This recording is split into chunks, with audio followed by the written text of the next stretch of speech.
Good morning, everyone. I'll be talking about, again, review of related literature. Understanding the role of the review of related literature. So, number one, discover if someone has already answered your research question. I mentioned that the research statement, the specific statement of the problem, should be unanswered. That is why number one is actually to discover if someone has already answered your research question. Number two, find new ideas, perspectives, and approaches. Number three, learn about other researchers who conduct work in the same area. Number four, identify controversial issues and gaps in understanding that have not yet been resolved. Number five, learn how others have handled methodological and design issues in studies similar to your own research statement. Number six, uncover sources of data that you may not known existed. Number seven, discover established measurement tools.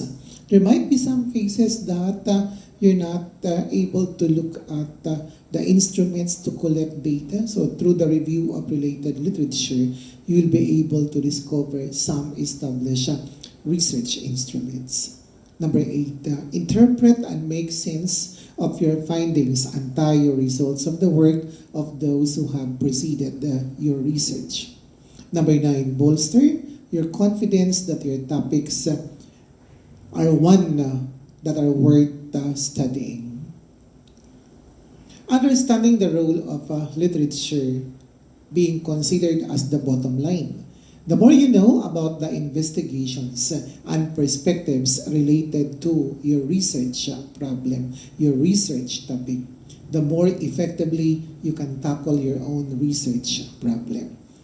There might be some cases that you don't have any idea how to do your own research proposal, your own research, but through the review of related literature, you will have an idea on how to make your own. I repeated that one in some of the videos that I have actually uploaded in my YouTube channel. Strategies for locating related literature. Identify one or more keywords, words or short phrases summarizing your research topic. And then, number one, use the library catalog and browse the holdings. The library's collection of academic journals, popular magazines, and newspapers are collectively known as periodicals. Second, use indexes, abstracts, and other general references. Third, a few quick rules of thumb. Number one, try to use materials with recent copyright dates. I mentioned in my other videos that there must be recency of your review of related literature. Some would say within the last 10 years, and some would say within the last 5 years to be stricter. Second, use resources that have credibility with experts in the field. Be sure that the authors are actually experts and are credible on what they are claiming about, what they are talking about. Using online databases. So online databases are usually the preferred method to ascertain information. We have PsycInfo, we have ERIC, we have Google Scholar, we have ResearchGate, and many others. No? As you browse different websites, you can find different databases. Consulting with the reference librarians. Librarians are there to support you in your work. Consult library professionals early in your literature review process. So visit different libraries and then ask the help of those different librarians. Don't worry, you won't look foolish asking the help. It's quite the opposite when someone would say, you don't know about what you're talking about, you don't know how to browse the library, but the librarians are there to help you.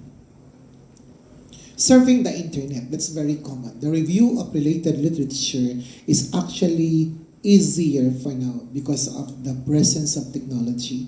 And we do surfing the internet when we do review of related literature.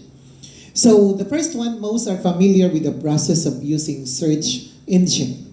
However, consider these tips. Number one, use at least 2 keywords to limit your research. Number 2, type a plus sign before any keyword you definitely want to be used in your research.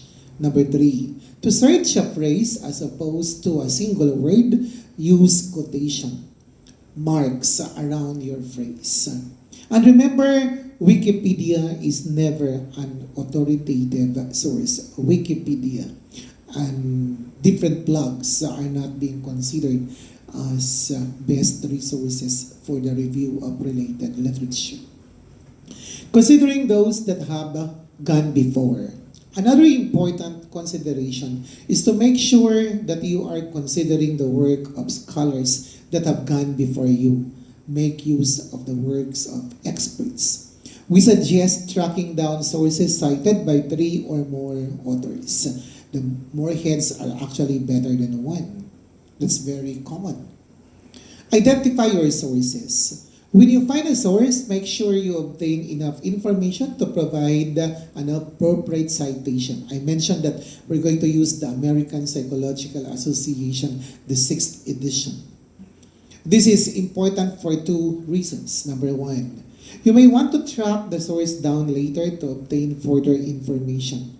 Number 2, future readers of your research may want to track your source. Then, for sources found on the internet, it is good to practice to record the URL and or the digital object identifier or the DOI. Planning a literature search.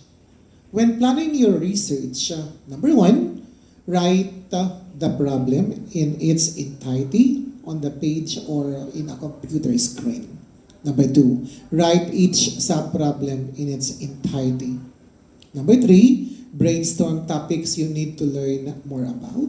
So identify those different topics that you need to learn more about, more ideas about those different subtopics or main topics of your research.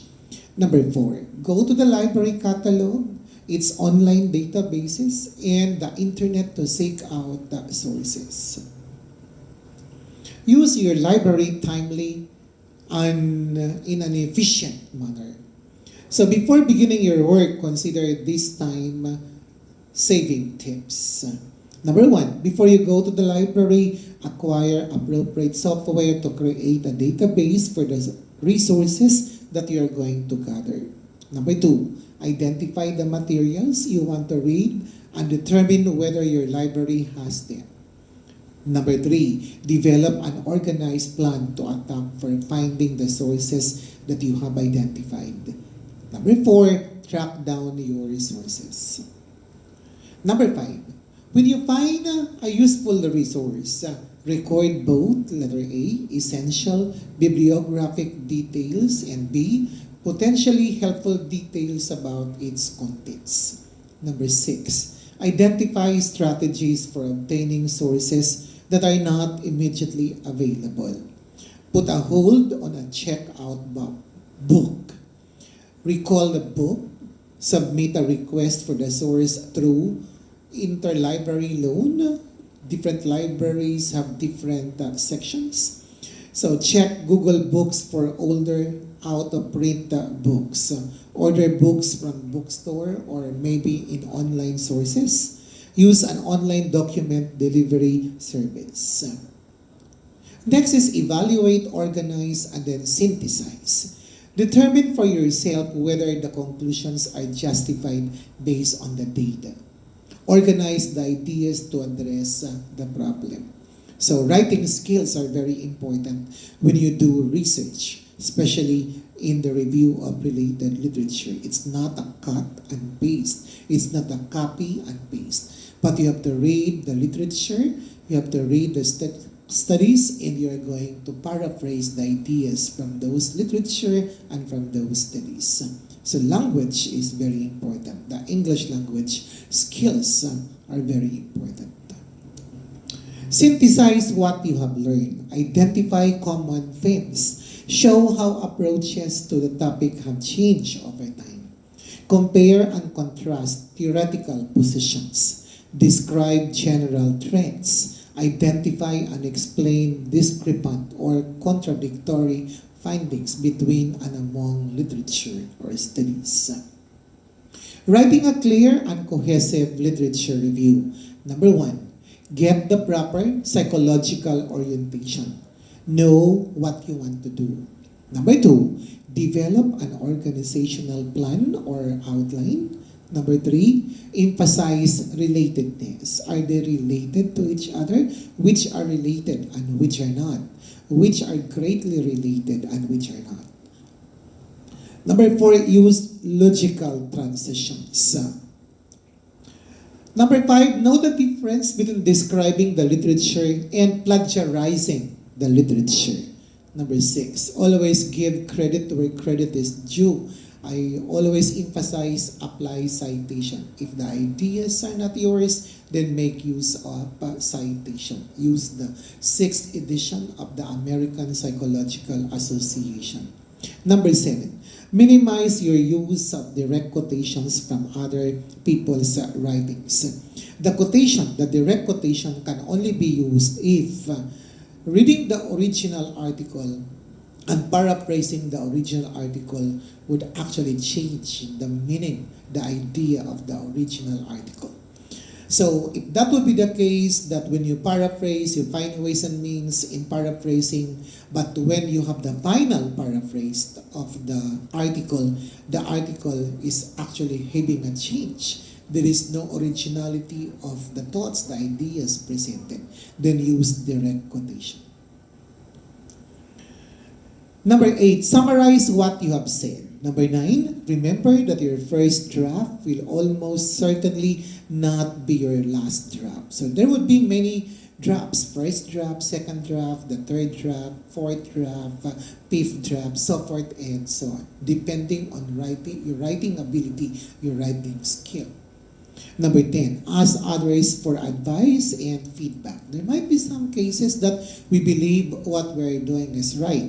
But when we consult experts, when we ask advices of experts, then what we have written is not actually correct, is not actually that scientific or that good. So, as a review of what I have said earlier, all that you are going to remember in the review of related literature is that through the different literature, through the different studies that you have read, they give you ideas. How are you going to make your own research proposal?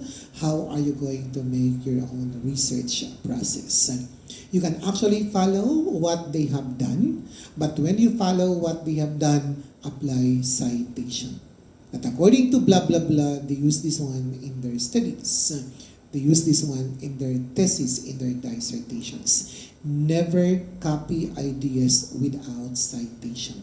All that we have in this world are actually being copied from someone else, except for those who are very creative, in which the ideas are actually coming from their own minds. But even in my own case, I am a practicing researcher, but I know that the ideas that I have, all the knowledge that I have are actually taken from other experts. So I always quote what I have borrowed from those different experts. So again, I would like you to watch this video, repeat to watching this video to have a better understanding on what is a review of related literature.